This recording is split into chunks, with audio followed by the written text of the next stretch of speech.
Assalamualaikum warahmatullahi wabarakatuh. Salam sejahtera untuk kita semua. Om Swastiastu, Namo Buddhaya, salam kebajikan. Sebelumnya saya ucapkan terima kasih kepada Bapak Julian Vika Irianda, SSOS MIKOM, selaku dosen pembimbing serta dosen pengampu mata kuliah magang yang telah mengarahkan serta membimbing dalam pembuatan laporan magang.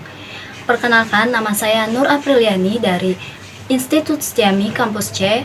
Di sini saya akan menjelaskan terkait laporan magang yang saya buat dengan judul Peran Humas pada Personal Donation Konsultan di Yayasan Bangun Kecerdasan Bangsa. Baik, di sini terdapat beberapa poin yang menjadi topik pembahasan dalam laporan magang yang saya buat. Pada bab 1 terdapat 3 poin, yaitu latar belakang, tujuan magang, serta waktu dan prosedur pelaksanaan magang. Pada bab 2 terdapat 2 poin, yaitu profil perusahaan dan ruang lingkup kerja divisi terkait. Pada latar belakang di sini membahas pengertian terkait hubungan masyarakat, konsultan donasi, dan Yayasan Bangun Kecerdasan Bangsa.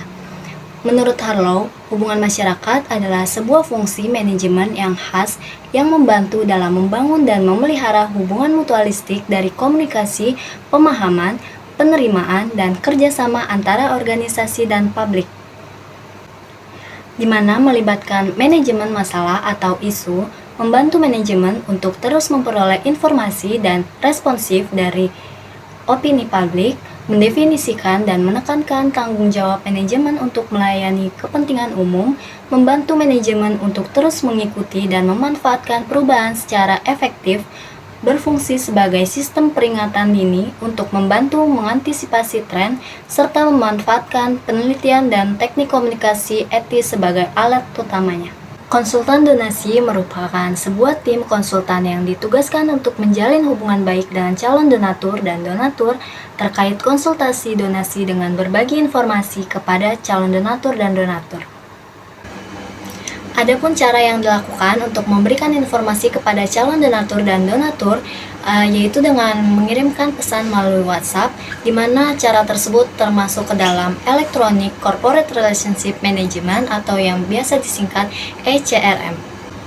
Di sini dijelaskan bahwa Yayasan Bangun Kecerdasan Bangsa merupakan salah satu lembaga sosial sekaligus lembaga amil zakat atau LAS yang memiliki misi untuk bisa membina masyarakat khususnya anak muda untuk bisa mandiri dan memiliki wawasan bertanggung jawab terhadap keluarga, lingkungan, agama, bangsa, dan negara. Untuk mengembangkan serta menyebarkan informasi terkait program yang sedang berlangsung di sebuah lembaga amil zakat atau lembaga sosial, diperlukannya sebuah tim konsultan di mana nantinya akan membantu menyebarluaskan informasi melalui media online ataupun secara langsung. Di Yayasan Bangun Kecerdasan Bangsa dibentuk sebuah tim konsultan yang diberi nama Personal Donation Consultant. Selanjutnya ada tujuan magang. Tujuan magang di sini untuk mengetahui peran humas pada personal donation konsultan yang ada di Yayasan Bangun Kecerdasan Bangsa.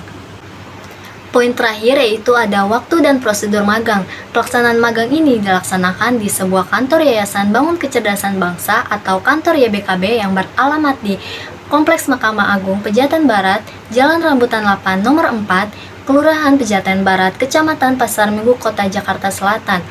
Waktu pelaksanaan magang dilaksanakan pada tanggal 7 Maret 2022 hingga 31 Oktober 2023 nanti.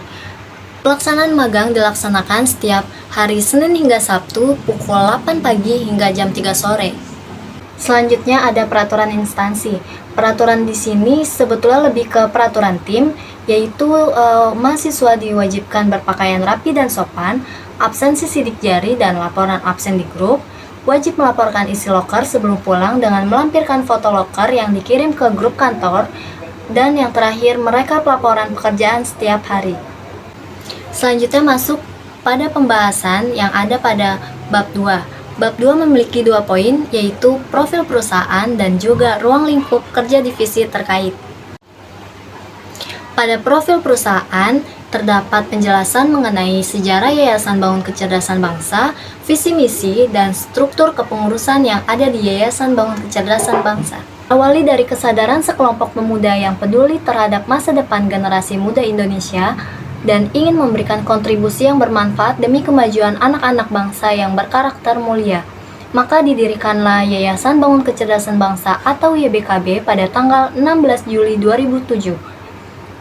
Dalam prosesnya, pada tahun 2012, YBKB mengembangkan program-programnya dengan membentuk komunitas Good Life pada 4 Maret 2012, yaitu sebuah komunitas sosial yang bertujuan mewujudkan generasi muda yang menerapkan kehidupan yang baik dalam masyarakat secara luas.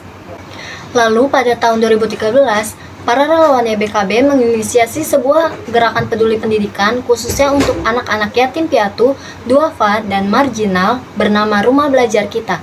Sebuah gerakan pendidikan yang bertujuan membentuk karakter positif untuk anak bangsa dengan mengembangkan kreativitas, sains, dan kewirausahaan.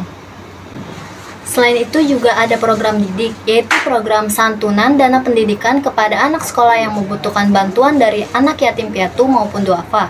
Kegiatan Yayasan Bangun Kecerdasan Bangsa tahunan pada gerakan sosial meliputi bakti sosial pada momen-momen tahunan seperti peringatan Hari Pendidikan, Hari Kemerdekaan, Tahun Baru Islam, Ramadan, serta hari lain yang tidak dapat diprediksi seperti tanggap darurat bencana alam.